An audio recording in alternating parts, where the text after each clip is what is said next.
चलिए देखते हैं इसको। अब देखो इस प्रकार के सवाल में हम क्या करते हैं, सबसे पहले हम ये देखेंगे कि यदि कोई त्रिभुज दिया हो, ठीक है, और उस त्रिभुज के बाहर अगर कोई कोण बन रहा है तो सबसे पहले हम क्या करेंगे, बहिष्कोण प्रमेय के बारे में सोचेंगे कि ऐसा तो नहीं कि बहिष्कोण प्रमेय लागू हो रहा है। बहिष्कोण प्रमेय क्या होता है बच्चों, हम जानते हैं कि किसी भी त्रिभुज का बहिष्कोण अपने सामने के दो अंतः कोणों के योग के बराबर होता है। जैसे मान लीजिए ये कोई त्रिभुज बन रहा है, इस त्रिभुज के बाहर देखो ये कोण बन रहा है, बहिष्कोण बनता कैसे है बच्चों, कोई भी त्रिभुज रहेगा उस त्रिभुज की देखोगे कि कोई भुजा बढ़ाई गई है, अगर ये भुजा बढ़ाई गई है तो देखो यहाँ बहिष्कोण बन गया, ये भुजा बढ़ाई गई है तो देखो यहाँ बहिष्कोण बन गया, अगर इस भुजा को बढ़ाया गया है तो यहाँ देखो बहिष्कोण बन गया। अब इस त्रिभुज में देखो कोई बहिष्कोण है क्या, यहाँ पर बहिष्कोण है, तो बहिष्कोण प्रमेय यहाँ लागू करेंगे तो इसे हमें ज्ञात भी करना है। तो ये कोण हम तभी ज्ञात कर सकते हैं, कैसे ज्ञात कर सकते हैं, देखो या तो हमें ये कोण पता रहता तो रैखिक युग्म का नियम लगा करके हम पता कर सकते थे। अब रह गई बात इसे पता करने का, अब एक ही तरीका बचा है, इस कोण का और इस कोण का मान हमें पता चल जाए, क्योंकि बहिष्कोण किसी भी त्रिभुज का जो बहिष्कोण होता है अपने सामने के दो अंतः कोणों के योग के बराबर होता है। लेकिन क्या ये कोण पता है, नहीं पता है, लेकिन ये जान लीजिए पता नहीं है लेकिन कोई न कोई क्लू जरूर दिया रहता है जिससे कि आप इसे पता कर सकें, ठीक है। तो देखिए क्या यहाँ पे क्लू दिया है, उसको खोजिए। तो प्यारे बच्चों ये 50 अंश दिया है तो इसका कोई न कोई यूज होगा तभी दिया है, और कह दिया है कि ये रेखा और ये रेखा क्या है, समांतर है। देखिए AF DE के क्या है, पैरेलल है, समांतर है। तो आप क्या करोगे, आप जानते हो यहाँ नियम लगाओगे कि जब समांतर कहा है तो कुछ न कुछ समांतर से रिलेटेड भी नियम लगेगा।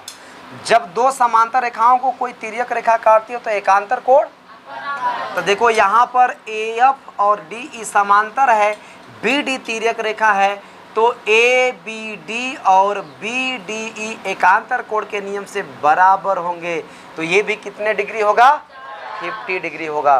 तो ये तो आपने मुँह जबानी पता कर लिया, ये 50 डिग्री आ गया तो ये कितना हो जाएगा, इन दोनों के योग के बराबर, 70 + 50 = 120 डिग्री। तो आंसर आ गया। लेकिन इसे आप सॉल्व कैसे करोगे, तो सॉल्व करने का बहुत ही बेहतरीन तरीका है, आप जैसे जैसे सोचते गए हैं वैसे वैसे लिखते जाइए, ठीक है। आप क्या करेंगे, आप सबसे पहले इसको पता किए हैं तो किस नियम से 50 अंश आया उसको लिखिए। आप लिखेंगे कि कोण लिखेंगे कि AF समांतर है DE के, दिया है इसलिए, या यहाँ चूंकि लिख दोगे, चूंकि AF समांतर है DE के इसलिए कोण ABD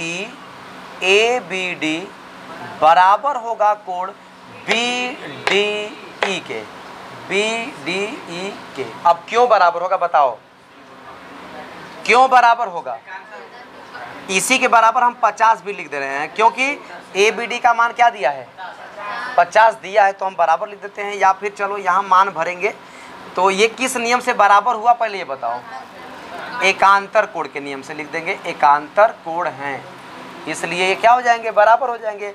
अब ABD का मान दिया है 50 तो यहाँ लिख देंगे 50, तो देखो 50 बराबर कोण BDE, इस तरह से BDE का मान क्या आ गया, 50। लेकिन हमें तो ये निकालना है, तो ये आ गया तो इन दोनों के योग के बराबर ये होगा। तो फिर नीचे लिखेंगे परंतु कोण BCE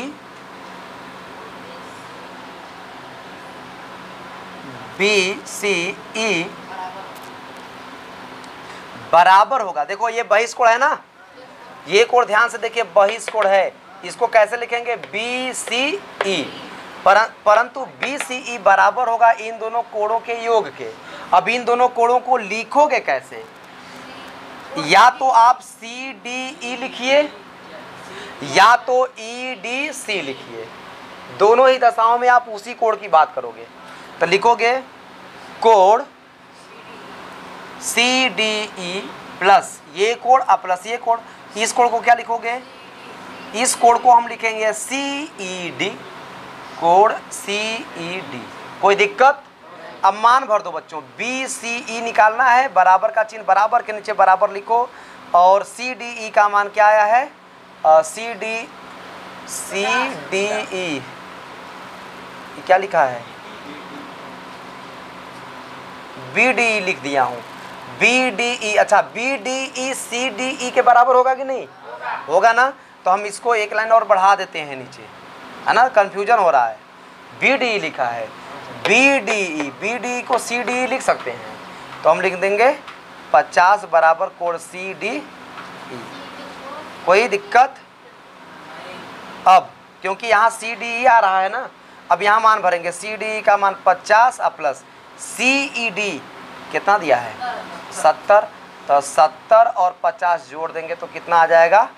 120। कोड BCE इक्वल टू 120 डिग्री, और that will be your answer. यही आपका आंसर है। कोई दिक्कत? तो इसको आप नोट करिए, फिर अगला क्वेश्चन बताता हूँ, ठीक है।